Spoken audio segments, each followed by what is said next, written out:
Now, one of my favorite types of pens is the Pentel sign pen with the flexible or brush tip. They're really nice because they're super juicy, the colors are very, very vibrant, and the pen nib is not too large, which means that you can use these for writing on a smaller scale. It can be really, really hard to find nice colored pens that work with that smaller scale. Now, they have had these 12 colors forever. They're sort of the colors you would expect, but they have now come out with 12 new colors. For today's What's That Pen? I'm going to share the 12 new Pentel Sign brush pen or flexible tip colors with you so that you can determine if you want to add these to your collection. For a full review of the Pentel Sign pen with brush tip, you can click on the link below for that video. These pens work in the exact same way. They are the same pen, they're just new colors. So for today, I'm not going to be focusing on how the pen works. P.S. It's fantastic. But instead, we're going to look at the colors and decide if those are the right colors for you.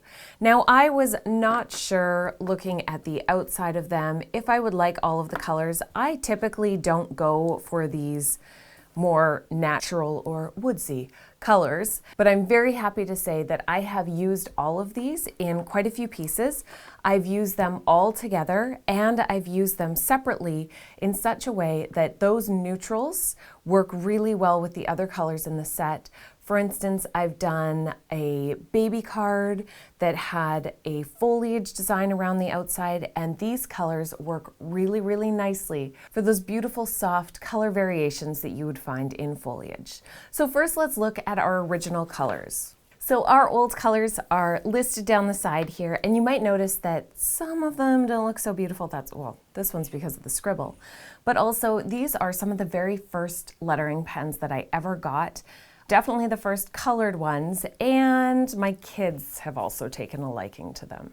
So while they have a really quite firm nylon nib, which is great because it doesn't break down, if you are rough on them, like children are known to be, they will get extra flexible over time. So there are a few colors that I could see replacing, but I also want to point out that in years, look at how bright the colors have stayed. Only the dark blue is starting to show some signs of actually running out of ink. So I'm really excited because I know that these new ones will be the same. Now, these ones are actually the English version. These were the Japanese version. And I think a lot of that is just because of the popularity of the brush pen over here. I did not find these in an online store. I actually found them in a teeny tiny little specialty paper shop in the city. So they're not widely available yet, but keep your eye out for them because as soon as they are, I'll have a link down below and you will want to jump on these. So let me show you the new colors. There are a few quite saturated colors. We have a navy. So hard to find a navy pen. I'm so excited about this. The navy they call blue black. There's a burgundy color and olive green. And then there is also a turquoise.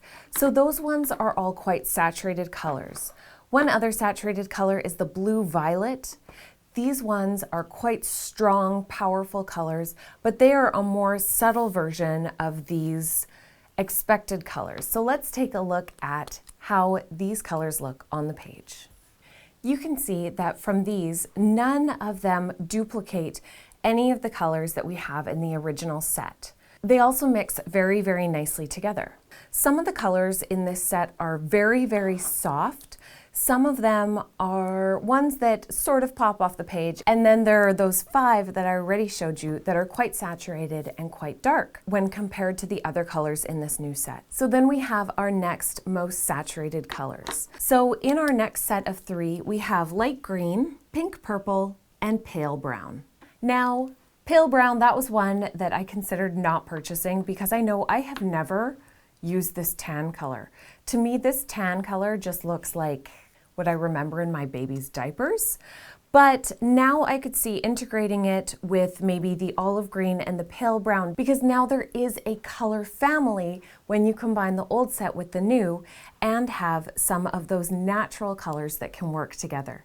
Before, it definitely didn't really fit in with the rest of the colors in the set. You couldn't pair tan with pink. Those two just wouldn't go together. Whereas tan with these new colors fits like a glove.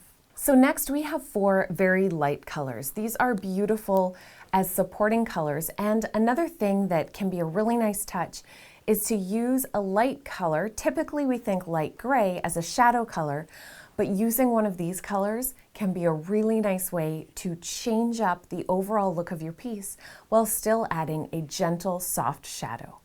So we have pale blue, gray blue, light gray, and pale pink. Some perfect pale colors or pale shadow colors. I personally think that this new light gray is a huge improvement over the previous gray. The previous gray was too dark to be used as a shadow with any of the other colors, whereas this light gray complements so much more nicely and actually can act as a shadow rather than something that totally overwhelms the letter. This light gray now is your perfect go-to shadow color. That being said, these other pale colors are nice because they are a beautiful light complement to many of the darker colors. For instance, the pale pink could pair really nicely with the burgundy as a more subtle variation of the color. I don't love that the pink purple and the pale pink don't look like they could go together. I would really love for the set to be a little bit more cohesive with these 3 colors, because I feel like the color cohesion of the others, it's really easy to mix them together, whereas this pink purple stands out quite a bit from the other colors. It's the tossing of the purple into the pink that seems to bring it more to this side of the color scheme, more of one of those basic colors, than one of these gorgeous secondary offset jewel tone, pale, beautiful natural colors. That being said, I do like the pink purple and I use it. Now, 2 things. When you're buying your pens, make sure you don't pick the one at the front. That's the one everyone else has tested. I know that the burgundy that I ended up getting definitely was one that people were testing with, and a lot of people don't know how to use a brush pen, so sometimes they test them rather hard. You do know a pen is broken. My dark blue is definitely broken when it starts to flip and flop when you're using it and feels more like a paintbrush with the way that it goes up and down than a brush pen. So the tip of it, rather than always staying to one side, sometimes will suddenly veer over to the other side, especially when you're doing circular letters or letters that are coming back in on themselves quite quickly and within a small space. Then it's time to replace your nib. That usually means that it's broken somewhere towards the base of the nib, and that's why it's flexing so much, rather than just angling gently to the side with your pressure. The second tip is that you might be able to find these colors individually. For instance, I found them in a store where they were way overpriced, but they were selling them one at a time, so I paid way too much. But if they're doing that to you, then you can pick and choose just the colors that you would use. Just the colors that you can see integrating with colors you already have or designs that you like to do or plan to do. Then you can always go back for more if you want.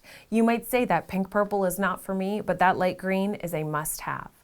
The light green is really nice because it works well with the olive green or the turquoise, but it also pairs really nicely with the green from the original set. So think about how you can mix and match between the 2 sets.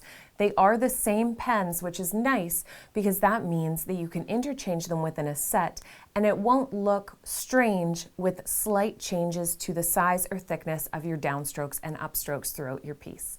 Keeping that consistency is one thing that is really important when you're doing a piece for your overall cohesion. So, the new Pentel brush pen sign colors, I have used them a lot already, so much so that I don't even mind that they were way overpriced. But do try to find them in your area for a reasonable price, and hopefully they will be widely available like they are right now in Singapore and Hong Kong, I believe. So if you're over there, you are lucky because these ones are going to be easy for you to get your hands on. Otherwise, I'm sure they will be coming to our side of the world very soon. If you have a specific pen that you're wondering about, it's quite possible I've already done a review on it. You can go through the playlist of What's That Pen videos to see if it's already there. Otherwise, let me know what that pen is in the comments below. I will waste my money on the pen so that you don't have to waste yours.